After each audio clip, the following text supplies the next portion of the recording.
I proposed to my girlfriend and out of nowhere, she thought it was finally time to introduce me to her secret inner circle of friends, and now I'm already thinking about ditching this relationship.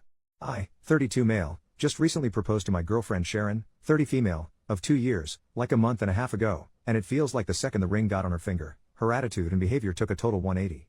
The entire time we were dating, we seemed exceptionally compatible, and at least it seemed we shared common beliefs and morals. 7 weeks ago, I proposed and she said yes, and I felt like it was the happiest moment for the two of us. But not even a week later, it's like her attitude totally flipped. I thought I knew all her friends, but one day I came home and there were 6 women I've never seen before, and Sharon introduced me to them. I was curious as to why I was just now meeting them, when I already met Sharon's 2 best friends, Michelle and Octavia, both not present, over a year and a half ago. Sharon said she wanted to make sure we were a sure thing before I met her inner circle. I found this strange, not to mention it was a weeknight and they were quickly draining my wine rack of wine. Sharon still had her own place, but she stayed with me so often that she practically lives here. I still found it really rude when they left, leaving behind 4 empty bottles. I tried to discuss with Sharon about having uninvited guests on weeknights, but she brushed off my concerns very casually. It just felt like she didn't take me seriously at all. The following weeks she went out with the girls several times, and when she brought the girls to my place twice without notice, once with notice to appease me, her words, they all treated me like a butler, shaking their empty wine glasses at me for refills. After the 4th time, I made it clear that I will get a locked wine rack. Sharon just called me no fun after that. It gets worse. Sharon decided me and the girls got off on the wrong foot, and said we should have dinner together at a nice restaurant. Well, I went, and it was not great. The 6 kept prodding me about my life, my house, my career, but deflected every single question I asked. It got especially bad at night when they started talking about modern relationships and jealousy, and one of them brought up some key points about relationships that I thought Sharon and I were on the same page about, specifically what ifs regarding polyamory and being friends with exes. To my shock, Sharon said we shouldn't be too hasty on such decisions, which was a total 180 to how she expressed herself on these things only a month prior, where she was vehemently against keeping ex-intimate partners in friend circles and was strictly monogamous. The worst part was when the bill arrived, Sharon announced it should be together and slid me the check. I told her she can't be serious, and we got into a bit of an argument. I ended it by putting my amount down in cash and walked out, leaving them to figure out the rest of the bill.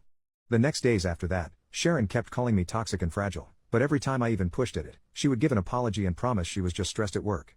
It's nuts, we haven't even planned the wedding yet. The worst part was this Monday, when at work, I got a Nest doorbell alert, checked and saw Sharon and one of her 6 new friends arriving at my place, going in, and exiting with my golf clubs. This set was a gift from my father, and it cost a pretty penny too, so Sharon lending it out without my permission got me pissed. I immediately called Sharon and told her and her friend to return the clubs. Sharon tried to gaslight me with, "But you promised to lend the clubs to her boyfriend, remember?" I told her the club's cost would move it into a serious crime, and her friend had an hour to return them or the cops would be called. Sharon kept insisted she got my permission and I told her to cut the crap.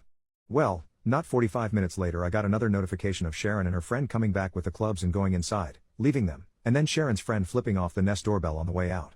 I got home and saw Sharon's friend literally just threw the clubs right on the living room floor.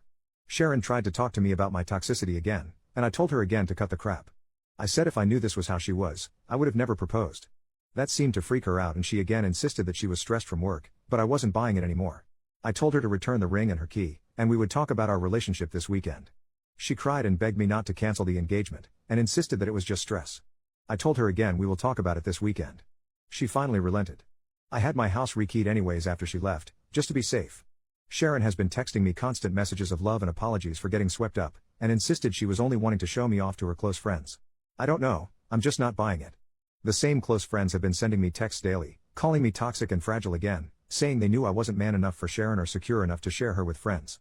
A few of my friends that knew Sharon the entire 2 years we were dating were surprised and can't believe she turned hide this quick, and that there must be something missing, or that I am leaving something out. They say I must have said something to trigger her friends to act like this, and I had to have been the jerk somewhere along the process. I dunno, it's a lot to take from all directions right now. I feel like everyone is playing a prank on me or something. Literally, how does this happen? Update 2 days later, Sharon's been gone now for an hour. The breakup is official, I have the ring back.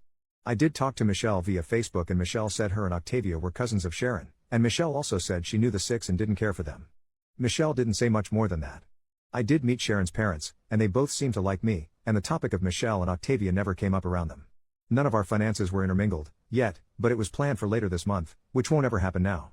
I invited 3 of our mutual friends, Casey, John, and Mike, to be here when Sharon got here.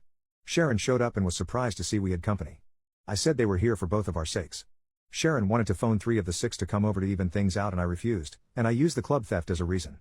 Sharon sat on the couch very dramatically and then asked if I really wanted to make this public. I outright asked why she changed so much after the engagement, and why she hid the existence of the six. Sharon then went in again about how she insulates her inner circle until a partner is vetted. I called bull crap. I met her parents. What's more inner circle than your parents? Sharon tried to deflect, but I wouldn't have it. I pointed out how for the last month, her friends dropping by cost me nearly $500 in wine, which she by the way made no attempt to reimburse. I also pointed out her trying to make me pay an 8-person dinner bill without asking me first. She again said she wanted to show how great a guy I was, and how she clearly misjudged me and was disappointed in my attitude. I then asked about the clubs. She tried gaslighting with you, totally said it was okay, remember? And I kept saying bull crap. Mike piped in. He knew the clubs were a gift from my dad and I was highly protective of them. He too called bull crap, and that's when Sharon turned her attention to Mike and John, saying, isn't he getting forgetful lately? Don't you remember when he forgot that one date? And neither of them was buying it. I finally said forget postponing the wedding or canceling the engagement, the entire relationship is going to end if she isn't going to be straight with me. Sharon made a very long exaggerated sigh. She took the ring off and dropped it on the coffee table. She got up to leave and said you're never going to find someone as good as me and to send her stuff to her apartment. She left, and Casey, John and Mike were totally stunned.